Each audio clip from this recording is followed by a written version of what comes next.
દર્શક મિત્રો, હું છું બાબા સૈયદ. વિજાપુરની ખબરમાં આપનું સ્વાગત છે. વિજાપુર તાલુકાના ખણુસા ખાતે આવેલ મેલડી માતાના મઢ ખાતે 11મો ત્રિદિવસીય દિવ્ય પાટોત્સવ ધામધૂમથી ઉજવાયો. સમાચાર વિગતવાર જાણીએ. ઉત્તર ગુજરાતના પ્રસિદ્ધ શ્રી મેલડી માતાજીના મઢ ખાતે તારીખ 6 થી 8 મે સુધી 11મો ત્રિદિવસીય દિવ્ય પાટોત્સવ ભક્તિમય અને હર્ષોલ્લાસપૂર્વક યોજાઈ ગયો.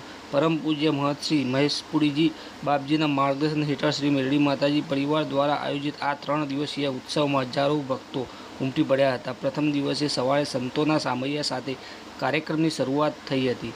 ત્યારબાદ દીપ પ્રાગટ્ય કરી કાર્યક્રમનો મંગલ પ્રારંભ કરવામાં આવ્યો હતો. પધારેલા મહાનુભાવોનું હાર્દિક સ્વાગત કરી સાંસ્કૃતિક કાર્યક્રમ યોજાયા હતા. બપોરે મહાપ્રસાદ અને સાંજે ભોજન પ્રસાદની વ્યવસ્થા રાખવામાં આવી હતી. રાત્રે જાણીતા કલાકાર વિક્રમ માલધારી, રતનસિંહ વાઘેલા, જગદીશ ગોસ્વામી, ભાગ્યેશ નાયક, સાગર નાયક, દયમંતી બારોટ તથા સુમિત ગોસ્વામીની સાથે ભવ્ય લોક ડાયરો યોજાયો હતો, જેને ભક્તોને ભક્તિ અને આનંદનો અનુભવ કરાવ્યો હતો. બીજા દિવસે ઓમ પુરીજી અને હરિપુરીજીની ચોલક્રિયા એટલે કે બાબરી મુંડન સંસ્કાર ભક્તિમય વાતાવરણમાં ઉજવાઈ હતી.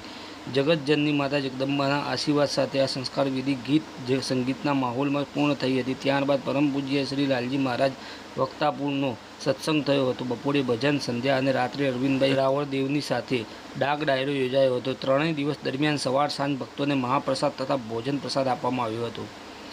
પરમ પૂજ્ય મહંત શ્રી મહેશપુરીજી બાપજી, પરમ પૂજ્ય મહંત શ્રી દક્ષરાજપુરીજી બાપજી તથા સમગ્ર મેલડી માતાજી પરિવાર આખા કાર્યક્રમને સફળ બનાવવા માટે ભારે મહેનત કરી હતી. ભક્તોમાં આ ઉત્સવની ભારે પ્રશંસા થઈ રહી છે. હવે સમાચાર અપડેટ લઈને ફરીથી મળતા રહીશું. ત્યાં સુધી આપણી વિજાપુરની ખબર ન્યૂઝ ચેનલને લાઇક કરો, સબસ્ક્રાઈબ કરો, કોમેન્ટ કરો. ખાસ કરીને સમાચાર શેર કરો. ધન્યવાદ.